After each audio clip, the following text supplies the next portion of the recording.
അവിടെ നിന്നേ, അവിടെ നിന്നേ. ഒരു പാവം പിടിച്ച പെണ്ണിനെ പ്രേമിച്ച് കെട്ടിയിട്ട് അവളെ ഒന്നിനും കൊള്ളാതായപ്പോ മുങ്ങി രക്ഷപ്പെടാൻ നോക്ക. അങ്ങനെയൊന്നുമല്ല. പിന്നെ താനല്ലടോ അവളുടെ ഭർത്താവാണെന്ന് പറഞ്ഞു ഓപ്പറേഷൻ മുമ്പ് ഒപ്പിട്ടത്. അതൊരു പെണ്ണുമ്പോൾ അവിടെ ഒപ്പിട ഇവിടെ ഒപ്പിട അവിടെ ഒപ്പിടാന്ന് പറഞ്ഞപ്പോ ഞാൻ ഒപ്പിട്ട് പോയതാ. അതിപ്പോ നീ ഉണ്ടാക്കിയ സൂത്രല്ലേ? സൂത്രം ഒരു മറ്റേ വർത്താനം പറയരുത്. എന്റെ പേര് KC അപ്പുക്കുട്ടുന്ന, കുറ്റിപ്പുറത്ത് ചേരിൽ അപ്പുക്കുട്ടുന്നേര്. തനിക്ക് വിശ്വാസമല്ലേ ബർത്ത് സർട്ടിഫിക്കറ്റ് SSLC ബുക്ക് നാളെ കൊണ്ട് കാണിച്ചു തരാം. അതിപ്പോ ഏത് ചേരിയിലും ഏത് പേരിലും ആർക്കും കിട്ടും. എന്നാ ഒരു കാര്യം ചെയ്യും, അവന്റെ പേരെന്താ ആൽഫ്രഡ് ഫെർണാണ്ടസ് എന്നൊരു കല്ലാസ് ഉണ്ടാക്കിയിട്ട് താനാ അവളെ കെട്ടിയെന്ന് പറ. പോയി പണി നോക്കണോ? നീക്കണോ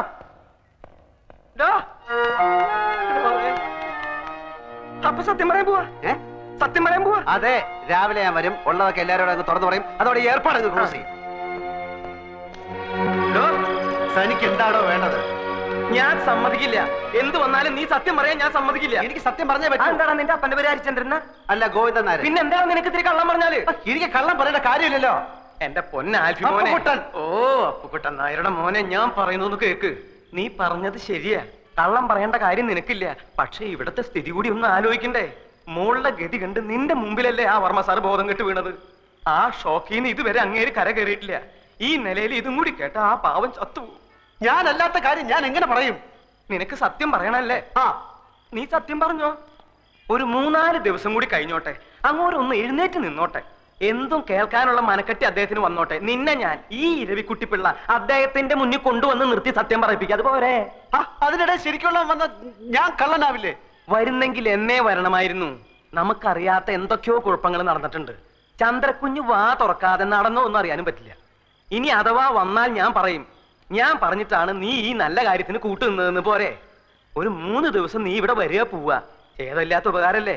നീ വരുമോ? 3 ദിവസം കഴിഞ്ഞാൽ ഞാൻ സത്യം പറയും.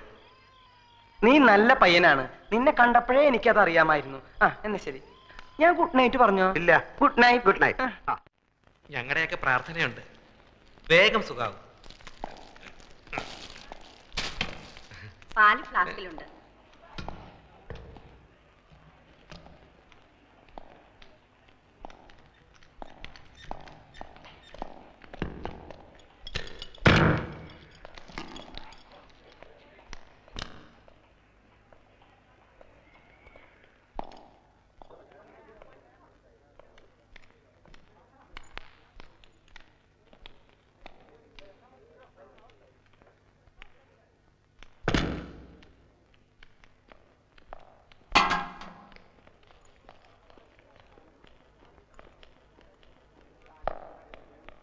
ഇരവിക്കുട്ടിപ്പിള്ള പറഞ്ഞു, ഇപ്പൊ സത്യമൊന്നും പറയണ്ട, ഇപ്പൊ പറഞ്ഞ തന്റെ അച്ഛന്റെ കാറ്റ് പോകുന്നു. അതുകൊണ്ട് ഞാനിപ്പോ ഒന്നും പറയുന്നില്ല. ഇപ്പൊ ആ മുറിക്കകത്തുള്ള ആരാ? അതല്ലേ ചന്ദ്രകുഞ്ഞന്റെ ഭർത്താവ്. ഈ കക്ഷി അത്ര കപ്പാസിറ്റി ഉള്ള പാർട്ടി ഒന്നും അല്ലല്ലേ? നമ്മളൊന്നും സ്റ്റാറ്റസിന് പറ്റിയതല്ല. വർമ്മ സാറിനോ ഞങ്ങൾക്കൊക്കെ എതിർപ്പായിരുന്നു. കാശ് കൊടുത്തോ? ഓ, കൊടുത്തു. ഇനിയിപ്പോ ഇങ്ങനെയൊക്കെ ആയ സ്ഥിതിക്ക് മരുമാനായി സ്വീകരിച്ചല്ലേ പറ്റൂ. പറഞ്ഞതെല്ലാം ഓർമ്മയുണ്ടല്ലോ. ഞാൻ പറയുന്നത് വരെ ഒരു സത്യം ഒരാളോടും പറയരുത്. സത്യം പറയണ നേരാവുമ്പോ ഞാൻ പറയാം.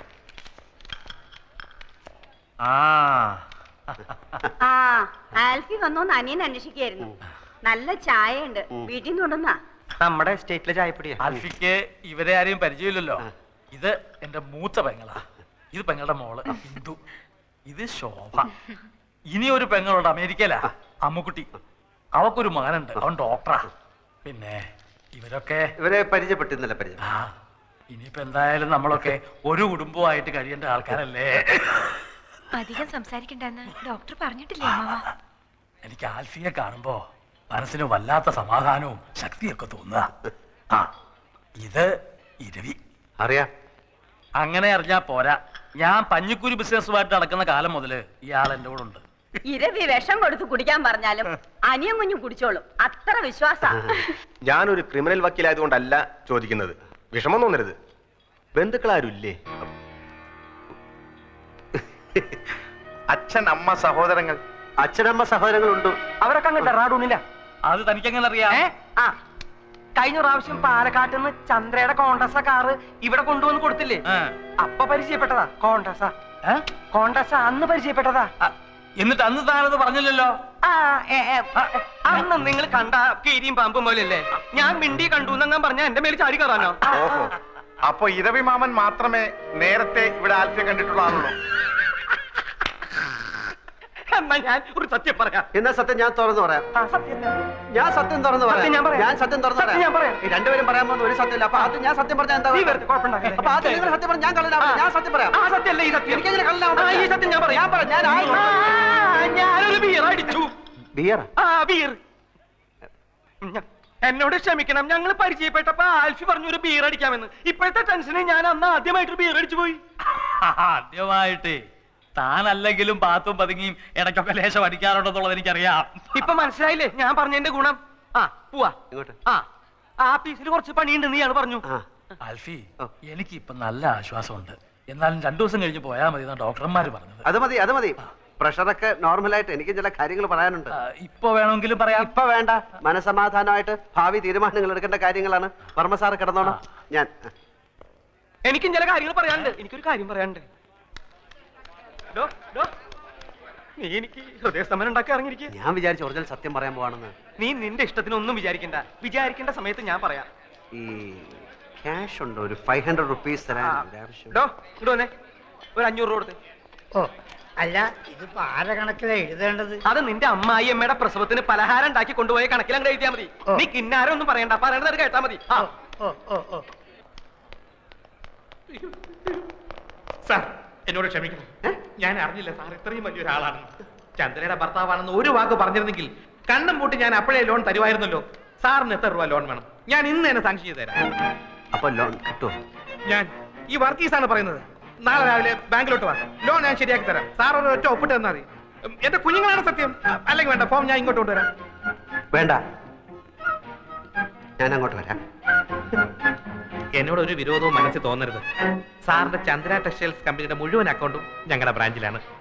ദയവ് ചെയ്ത് അതൊന്നും പിൻവലിക്കരുത്. ബ്രാഞ്ച് പൂട്ടിപ്പോകും. ബാങ്കിന്റെ ഭാവി അല്ലേ സാർ ഞങ്ങളുടെ ഭാവി. അതൊന്നും പേടിക്കണ്ട. ലോൺ ശരിയാവോ? എന്തിനാ സാർ സംശയം? വർഗീസിന്റെ വാക്കാണിത്. അപ്പൊ നാളെ ഞാൻ ബാങ്കിൽ വരാല്ലേ? അയ്യോ, ധൈര്യമായിട്ട് വരണം സാറേ. ഞാൻ മനസ്സമാധാനമായിട്ട് പൊയ്ക്കോട്ടെ.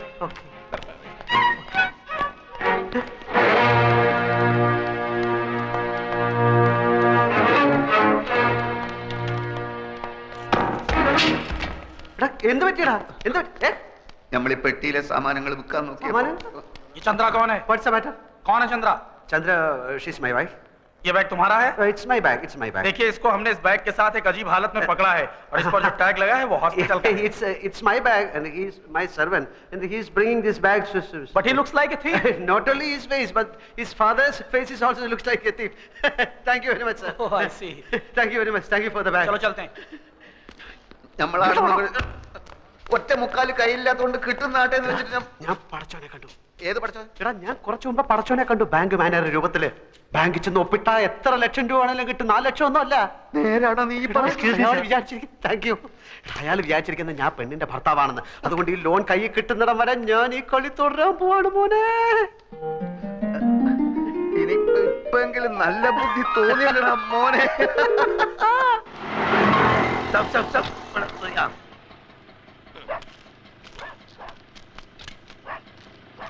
എന്താ പൂട്ടിക്കണോ? ഇവിടെ ആരും ഇല്ലേ?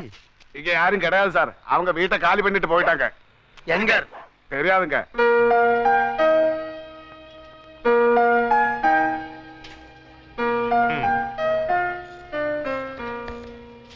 ഈ കാശ് കൈ കിട്ടാൻ എത്ര നാളാവും? ബാങ്കിന്റെ കുറച്ച് ഫോർമാലിറ്റീസ് ഒക്കെ ഉണ്ട്.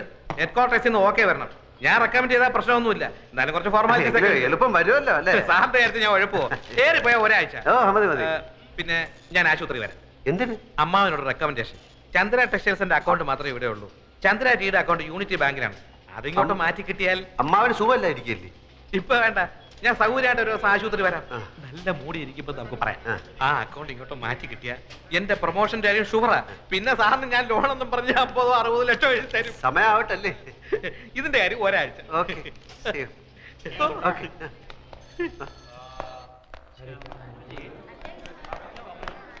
ഞാൻ കാത്തു നിൽക്കുകയായിരുന്നു. വർമ്മ സാർ ഉഷാറായി. ഡോക്ടർ ചെക്ക് ചെയ്തിട്ട് ആളിപ്പോ ഇരുമ്പ് പോലെ ഉണ്ടെന്ന്. അത് നന്നായി. മൂപ്പർക്ക് വിഷമാവുമെങ്കിലും ഇനിയിപ്പോ ഉള്ള സത്യം പറയാൻ മടിക്കണ്ട. നമുക്ക് ഇപ്പൊ തന്നെ പറയാം അല്ലേ? എന്ത്? താൻ ആൽഫിയല്ല, അപ്പുക്കുട്ടനാണ് ചന്ദ്രകുഞ്ഞിന്റെ ഭർത്താവല്ലാന്ന്. എനിക്ക് വയ്യ. അതെന്താ? എനിക്ക് വയ്യേ. അതെന്താന്നാ ഞാൻ? എനിക്ക് വയ്യ. അത് തന്നെ. അപ്പൊ എന്താടാ നിന്റെ ഉദ്ദേശം? ഉദ്ദേശം പിന്നെ പറയാം. ഞാനാണ് ആൽഫി, ചന്ദ്രയുടെ ഭർത്താവ്. അത്രയും മനസ്സിലായോ? 14-ാം തീയതി ഞങ്ങൾ രജിസ്റ്റർ കച്ചേരിയിൽ വെച്ച് കല്യാണം കഴിച്ചു. തൽക്കാലം ഇതൊന്നും മാറ്റി പറയാൻ സൗകര്യമില്ല. അത് നീയല്ലേ പറഞ്ഞ സത്യം പറയാൻ പോവാന്ന്? താനല്ലേ പറഞ്ഞ സത്യം പറയണ്ടെന്ന്? അതപ്പോ. എന്നാ ഇതിപ്പോ.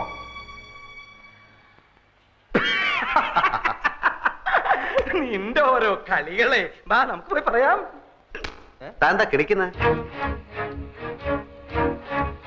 അപ്പൊ നീ പറയില്ല അല്ലേ? ഇല്ല. വേണ്ടടാ, നീ പറയണ്ട. നീ ആൽഫിയല്ല കൂൽഫിയല്ല ഒരു തേങ്ങയല്ല, അപ്പുക്കുട്ടൻ എന്ന് പറഞ്ഞൊരു ഫ്രോഡാണെന്ന് ഞാനിപ്പോ പോയി പറയും. കോട്ടശ്ശേരി തറവാട്ടിലെ ഉപ്പും ചോറും തിന്ന് വളർന്നവനായി ഞാൻ. നിന്നെ പോലൊരു പെരട്ട നാറിയെ അവിടെ കയറി നിരങ്ങാൻ ഞാൻ സമ്മതിക്കില്ലടാ. നീ എന്താ കളിക്കുക? ഞാൻ കാണിച്ചു തരാം. ചവിട്ടി കൂട്ടും ഞാൻ പമ്മി. താൻ പറയോ? പറയ മാത്രല്ല, ആൾമാറാട്ടത്തിന് നിന്നെ കൊണ്ട് കമ്പി ഇടിക്കണം. നമുക്ക് ഒരുമിച്ച് എണ്ണാം. പോട ചെക്ക, നീ എന്താ എന്നെ പെരട്ടുക? ഏയ് അങ്ങനൊന്നുമില്ല. താനല്ലേ പറഞ്ഞത് കോണ്ടസ കാറും കൊണ്ടുവന്നപ്പോ എന്നെ കണ്ടു, ചന്ദ്ര പരിചയപ്പെടുത്തി, ബിയർ അടിച്ചു. താൻ എന്റെ ബന്ധുക്കളെ എവിടെ വെച്ചാ കണ്ടത്? ഡെറാഡൂണിൽ വെച്ചല്ലേ? ഇതൊന്നും ഞാനല്ലല്ലോ, താനല്ലേ അവരോട് പറഞ്ഞത്. എന്നെ ഈ വേഷം കെട്ടിച്ചതും ചന്ദ്രയുടെ ഭർത്താവായിട്ട് അഭിനയിക്കാനും പറഞ്ഞത് താന്. അതിന് താൻ ദിവസവും എനിക്ക് 500 രൂപ കൂലിയായിട്ട് തരുന്നുണ്ട്. കണക്കപ്പിള്ള കുറുപ്പ് സാക്ഷി. എന്നിട്ട് അങ്ങേരത് ഇത് ഏത് കണക്കിൽ എഴുതണമെന്ന് ചോദിച്ചപ്പോ അയാളുടെ അമ്മായിയമ്മയുടെ പ്രസവത്തിന് പലഹാരം വാങ്ങിച്ച കണക്കിൽ എഴുതാൻ താൻ പറഞ്ഞില്ലേ? നീ എന്തൊക്കെയാടാ ഈ പറയണേ? ഞാൻ പറഞ്ഞു കഴിഞ്ഞില്ല, താൻ മുഴുവൻ കേക്ക്. താൻ എന്നോട് പറഞ്ഞു അവള് തട്ടിപ്പോവും, അത് കഴിഞ്ഞ് താൻ ആ കിളവന് വിഷം കൊടുത്ത് കൊല്ലും, അപ്പൊ ഭർത്താവ് നിലയ്ക്ക് എനിക്ക് ആ സ്വത്ത് കിട്ടും, അപ്പൊ ഞാൻ അതിന്റെ പകുതി തനിക്ക് തരണമെന്ന്. എടാ ദ്രോഹി, നിന്റെ നാക്ക് പുഴുത്തു പോവും. ഞാൻ എപ്പോഴാടാ ഇതൊക്കെ പറഞ്ഞത്? താൻ പറഞ്ഞില്ല, പക്ഷെ ഞാൻ പോയി പറയും താൻ പറഞ്ഞു എന്ന്. എന്നിട്ടിപ്പോ ആ സ്വത്ത് പങ്കുവെക്കുന്ന കാര്യം പറഞ്ഞ് നമ്മൾ തമ്മിൽ പിണങ്ങിയപ്പോ താൻ എന്നെ കള്ളനാക്കി കാണിക്കാൻ ശ്രമിക്കുന്നു എന്ന് ഇതിനൊക്കെ സാക്ഷികളുണ്ട്, തെളിവുണ്ട്. ഇനി താൻ പോയി പറയണോ ഞാൻ ആ പെണ്ണിന്റെ ഭർത്താവ് ആൽഫിയല്ല അപ്പുക്കുട്ടാണെന്ന്? ആ വർമ്മ തന്റെ മുഖത്ത് കാർക്കിച്ച് തുപ്പും, ആ തടിയന്മാർ തന്നെ ഇടിച്ച് പഴിപ്പിക്കും. എന്നിട്ട് ആൾമാറാട്ട കേസിൽ നമുക്ക് 2 പേർ കൂടെ അകത്ത് കിടന്ന് ഗോതമ്പുണ്ടെന്ന് ഇരുമ്പഴിയേണ്ടി കളിക്കാം. പോയി പറയടോ, പോയി പറയടോ. നമ്മുടെ കോൺഗ്രസ്സാക്കാരിൽ പോയിട്ട് ബീർ കഴിച്ചില്ലേ? പോയി പറയടോ. എനിക്ക് മുകളിൽ ആകാശവും താഴെ ഭൂമിയാണ്, എനിക്കൊന്നും നോക്കാനില്ല. പോയി പറയടോ, പോയി പറയടോ. ഞാൻ എന്റെ വൈഫിനെ ഒന്ന് കണ്ടിട്ട് വരാം. അതിനിടയ്ക്ക് തനിക്ക് വർമ്മസാറിനോട് വല്ലതും പറയാനുണ്ടെങ്കിൽ താൻ പറ, ബാക്കി ഞാൻ വന്നിട്ട് പറയാം. കോൺഗ്രസ്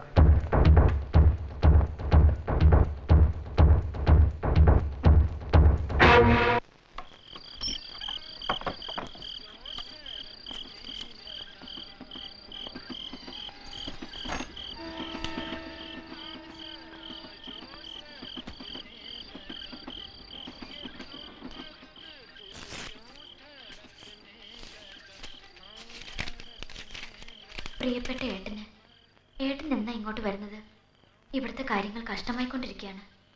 എൻ്റെ കാതിലെ കമ്മൽ ഇന്നലെ വിറ്റു. കോടതി ഇന്നലെ വേനൽ അവധിക്ക് അടച്ചു. തുറന്നിട്ടേ വിധി വരൂ. അച്ഛന് ഊണും ഉറക്കവുമില്ല.